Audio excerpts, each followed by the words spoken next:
Hello everyone, I am Bindu Chaudhary. Welcome to my channel point educator. और यहाँ हम बात करते हैं point to point topics for exams.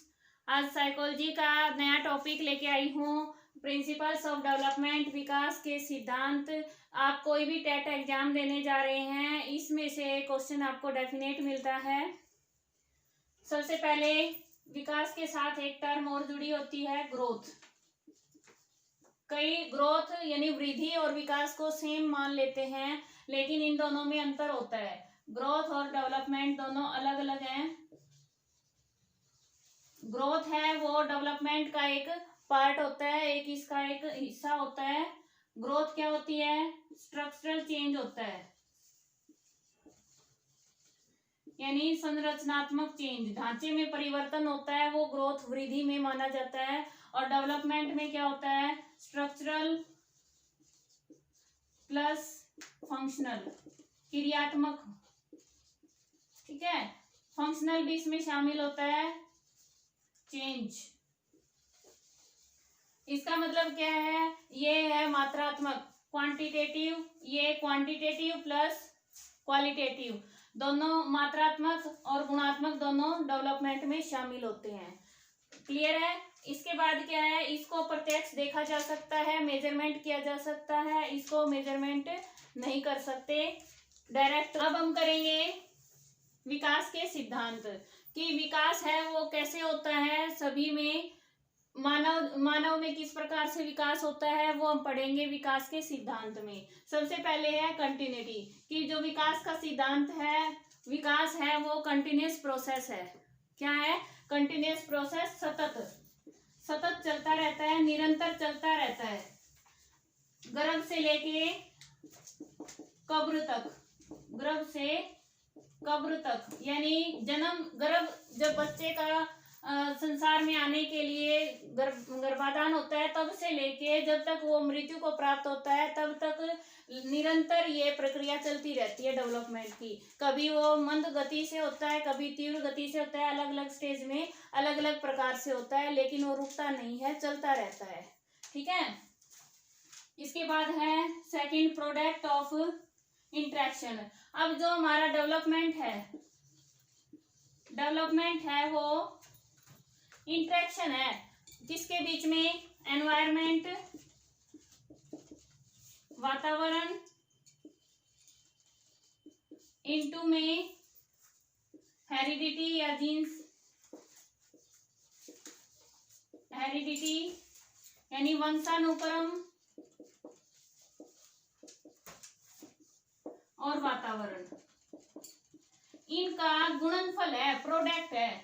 ठीक है, एक बार पेपर में आया था ये, कि यहाँ जो साइन है उसको चेंज कर दिया था, प्लस कर दिया, माइनस कर दिया, इक्वल कर दिया, इस तरह से कि इनके बीच में क्या रिलेशन होता है। ये प्रोडक्ट होती है, मल्टीप्लाई होती है, इंट्रैक्शन होती है, एक दूसरे की अंतःक्रिया, कि बच्चे को जितना हेरिडिटी, वंशानुक्रम प्रभावित करता है, उतना ही वातावरण भी उसको प्रभावित करता है। गुणों का विकास जो वंशानुक्रम में उसको मिले हैं, उसका विकास वातावरण के अनुसार होता है।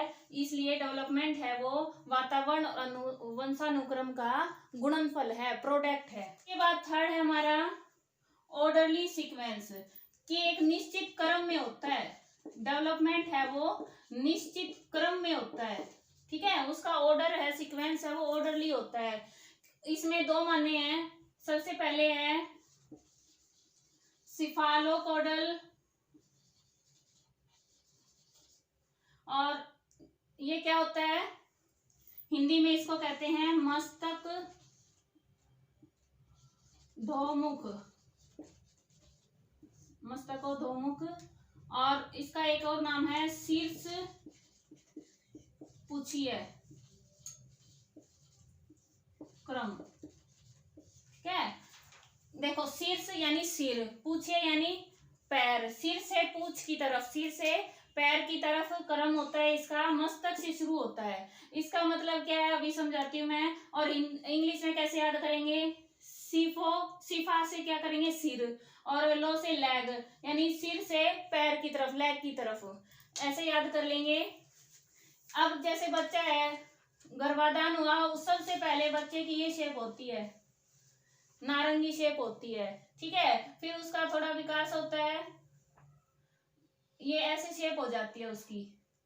फिर अब उसका सिर है वो बनने लग गया, धीरे धीरे क्या होगा, उसके अंग भी बनने शुरू हो जाएंगे, ठीक है। हाथ बन गए, पैर बन गए, फिर इसके बाद इसकी उंगलियां बन गई, यानी इस तरह से विकास होता है, वो स्टार्ट होता है। ये तो हो गया हमारा कि गर्भ में बच्चे का विकास है वो सिर से शुरू होता है, पैरों की तरफ होता है। अब कैसे है, जैसे बच्चा जन्म लेने के बाद सबसे पहले अपनी गर्दन को संभालना सीखता है। 3 महीने तक बच्चे को थोड़ा सा सहारा देना पड़ता है गर्दन को, फिर वो अपने सिर को ऐसे बैलेंस करने लग जाता है, कंट्रोल करने लग जाता है। उसके बाद वो अगले हाथ पैरों को चलाते हुए, सीखते हुए, फिर बैठना, फिर चलना, इस तरह से उसका विकास आगे बढ़ता है, ठीक है। अब है हमारा दूसरा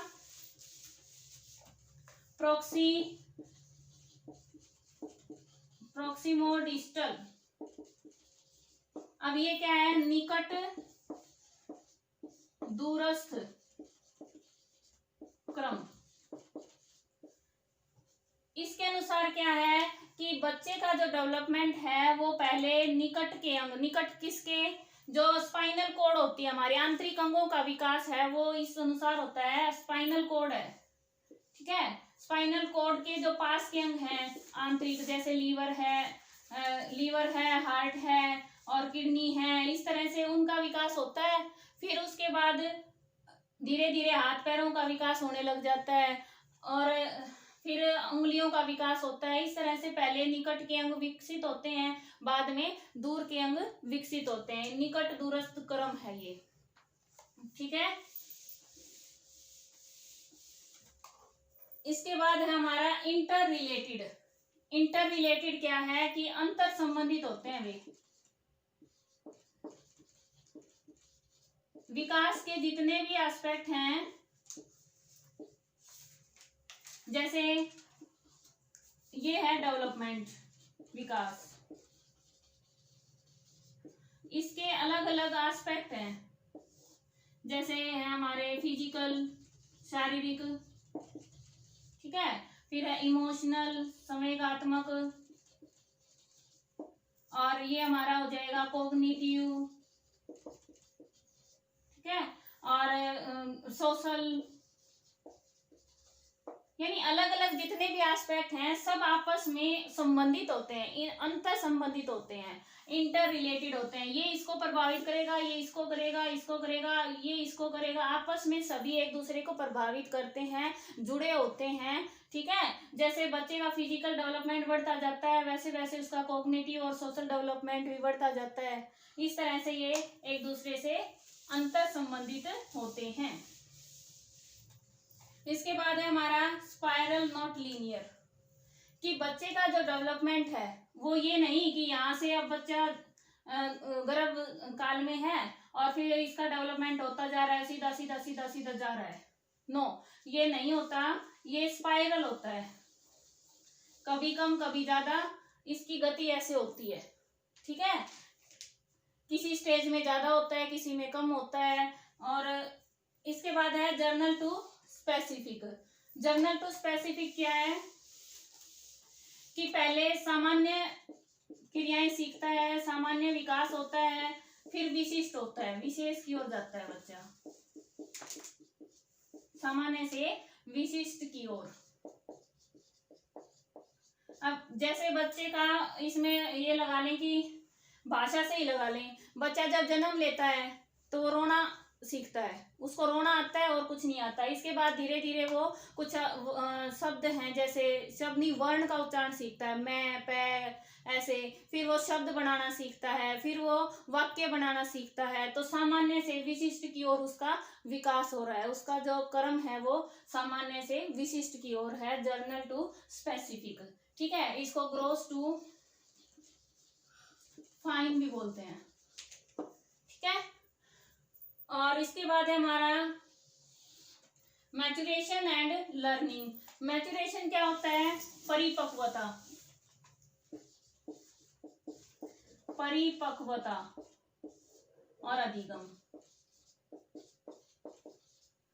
परिपक्वता होता है कि किसी जाति प्रजाति में जो जीव हैं उनका एक निश्चित जो एज है उस पर विकास एक जैसा होता है, कि उसको कोई स्पेशल ट्रेनिंग की जरूरत नहीं होती। उस स्टेज पर सभी उस जाति के जीव हैं उनका विकास हो जाता है। जैसे अब बच्चा जन्म लेता है, उस टाइम ये तो है नहीं वो बैठना सीख लेगा जल्दी से, एक का नहीं होगा दूसरे का। 7 महीने का बच्चा है, उससे उम्मीद की जाती है कि वो 7 महीने का हो गया, वो बैठ सकता है। फिर 1 साल का बच्चा है तो सोचते हैं कि इसके काबिल हो गया कि वो चल सकता है। इस तरह परिपक्वता है, मैच्योरिटी है, वो बढ़ती जाती है। वैसे ही अधिगम भी बढ़ता जाता है, यानी अधिगम लर्निंग है वो मैच्योरिटी पर डिपेंड करती है, ठीक है, उससे प्रभावित होती है।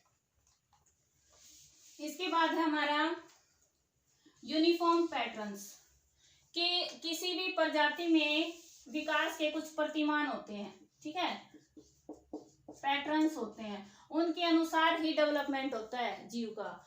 कैसे, अब जैसे गाय का बच्चा है, वो जन्म लेने के थोड़ी देर बाद ही उठकर चल पड़ता है, लेकिन मनुष्य को टाइम कब लगता है, 1 साल का होता है जब वो चलना स्टार्ट करता है बच्चा। इस तरह से हर प्रजाति के कुछ डेवलपमेंट के प्रतिमान होते हैं, पैटर्न्स होते हैं, उनके अकॉर्डिंग ही वो डेवलपमेंट करते हैं। और ये सभी जो स्पेसीज होती हैं, प्रजाति होती हैं, उनके अलग अलग यूनिफॉर्म पैटर्न होते हैं, ठीक है।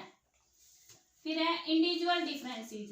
इंडिविजुअल डिफरेंसेस क्या होते हैं कि व्यक्तिगत विभिन्नता होती है, व्यक्तिगत विभिन्नता, कि डेवलपमेंट में सभी की अपनी अपनी विभिन्नताएं शामिल होती हैं। जैसे जरूरी नहीं कि सेम एज के बच्चे हैं उनका IQ भी सेम हो और वो सेम एक्टिविटी कर पाएं, उनका विकास है वो सेम तरह से हो। उसको बहुत सारी चीजें प्रभावित करती हैं, जैसे बच्चे का वातावरण है, बच्चे के घर में मम्मी पापा का एजुकेशनल लेवल है, या और भी कोई कारण हो सकता है, वंशानुक्रम है। तो व्यक्तिगत विभिन्नता है वो भी क्या करती है, विकास को प्रभावित करती है। प्रेडिक्टेबिलिटी यानी भविष्यवाणी करना, अनुमान करना, प्रिडिक्ट, ठीक है। कि एक कहावत सुनी है ना आपने, पूत के पांव पालने में दिखते हैं ना। तो वो क्यों कहा जाता है कि जो बच्चे बचपन में जैसा रिस्पॉन्स करते हैं, उनकी जैसी एक्टिविटी होते हैं, उसको देखकर ये अनुमान लगा लेते हैं कि भविष्य में ये कैसा डेवलपमेंट प्राप्त करेगा। जैसे बच्चे हैं, अगर वो छोटी एज में ज्यादा एक्टिव हैं, जो अभी चलना फिरना नहीं जानते, 1 साल से छोटे हैं, और वो ज्यादा एक्टिव हैं, तो ये कहेंगे भाई इंटेलिजेंट है ये बच्चा, इसमें दिमाग ज्यादा है। लेकिन जैसे कोई साइंस में तेज है बच्चा, सब्जेक्ट है उसका फेवरेट है साइंस और वो अच्छे से कर लेता है, कहेंगे इसको डॉक्टर बना देना क्योंकि इसका साइंस में इंटरेस्ट है। इसी तरह से अलग जो एस्पेक्ट हैं उनमें हम कह सकते हैं कि अनुमान कर सकते हैं, भविष्यवाणी कर सकते हैं कि नेक्स्ट स्टेज पे इसका डेवलपमेंट कैसे होगा, फ्यूचर में इसका डेवलपमेंट कैसे होगा। ये हमारे 10 प्रिंसिपल्स हो गए हैं। अब कुछ 1-2 और बचते हैं, उनका वो ज़्यादा इम्पोर्टेंट तो नहीं है लेकिन फिर भी मैं आपको बता देती हूँ। हाँ, ये कुछ और हैं हमारे पास सिद्धांत, एस्पेक्ट्स एंड रेट, यानी विभिन्न पक्ष हैं जो डेवलपमेंट के, उनमें विकास की गति है वो अलग अलग होती है, मल्टी डायरेक्शनल होती है, बहुदिश होती है। कैसे कि जैसे मान लो कि परिपक्वता मैच्योरिटी बढ़ती जाती है और बुढ़ापा आ जाता है ना, जो हमारी प्रौढ़ावस्था है, उसके बाद वृद्धावस्था आती है, उसमें एक्सपीरियंस से उसका जो मेंटल डेवलपमेंट है वो तो बढ़ा है, लेकिन अब वो जैसे बचपन में या फिर एडोलेसेंस में दौड़ लगा सकता था, उतना वो तेजी से अब दौड़ नहीं लगा पाता। तो उसका एक एस्पेक्ट है उसमें तो कमी आ गई और दूसरे में उसकी वृद्धि हो गई। इस तरह से वो मल्टी डायरेक्शनल होती है, डेवलपमेंट है वो मल्टी डायरेक्शनल होता है। और दूसरा है हमारा तीव्र विकास, rapid development in early stages, कि बच्चे की जो अर्ली स्टेजेज होती हैं, गर्भावस्था है या फिर शैशव काल है और चाइल्डहुड है, उसमें डेवलपमेंट है वो तेज गति से होता है। जैसे पियाजे ने और फ्रायड ने भी इन सब ने क्या बताया कि 5 साल होते हैं बच्चे के, वो डेवलपमेंट में बहुत ज्यादा इफेक्ट करते हैं, वो उसमें हर एस्पेक्ट में डेवलपमेंट ज्यादा हो जाता है यहाँ पे। फिर है कम्युलेटिव, यानी संचयी होता है। ये नहीं कि डेवलपमेंट पिछली स्टेज पे हुआ है उसका अगली स्टेज से कोई संबंध नहीं है। जो पहले सीख लिया, जो डेवलपमेंट हो गया, वो अगली स्टेज पे हेल्पफुल होता है, उसमें सुधार होता है, आगे बढ़ता जाता है। और फिर है गाइडेड बाय कल्चरल नॉर्म्स, कि कोई भी कल्चर है, सोसाइटी है, उसके द्वारा भी डेवलपमेंट प्रभावित होता है। किसी समाज में बच्चे का कॉग्निटिव डेवलपमेंट का जो लेवल है वो भी कम ज़्यादा हो सकता है। हर कल्चर की अपनी परंपराएं होती हैं, अपनी मान्यताएं होती हैं, उनके अकॉर्डिंग भी डेवलपमेंट है वो प्रभावित होता है। अब कुछ 2-3 पॉइंट हैं जो इनसे थोड़ा सा रिलेट भी करते हैं और पेपर में पूछने के चांस भी होते हैं, वो मैं आपको बताऊंगी। कुछ मेन पॉइंट हैं कि ऑर्गन डेवलपमेंट, आंगिक विकास सबसे ज्यादा किस अवस्था में होता है, अधिकतम किस अवस्था में होता है, गर्भावस्था में होता है। इसमें गर्भ से जन्म तक बच्चे में 11 मिलियन टाइम्स, ठीक है, विकास हो जाता है। 11 मिलियन टाइम्स इतना गुना विकास हो जाता है गर्भ से लेके जन्म तक। सबसे ज्यादा ऑर्गन डेवलपमेंट गर्भावस्था में होता है। इसके बाद है इमोशनल एंड कॉग्निटिव डेवलपमेंट, संवेगात्मक और संज्ञानात्मक डेवलपमेंट सबसे ज्यादा शैशव काल में माना जाता है। इसके बाद सोशल डेवलपमेंट, सामाजिक विकास बाल्यावस्था में अधिकतम माना गया है। इसके बाद है ऑपोजिट सेक्स अट्रैक्शन, यानी विपरीत लिंगीय आकर्षण, जो हमारी पूर्व किशोरावस्था है, जो लड़कियों में 11 से 13 होती है और लड़कों में 12 से 14, इस तरह से मानी जाती है कि इसमें ये है विपरीत लिंगीय आकर्षण का विकास होता है। उम्मीद है आपको ये कंसेप्ट पूरा समझ में आ गया होगा। मिलते हैं नेक्स्ट वीडियो में नए टॉपिक के साथ, और अगर आपको वीडियो पसंद आई है please share and subscribe my channel. Thanks for watching. घंटी बजाओ, नोटिफिकेशन पाओ।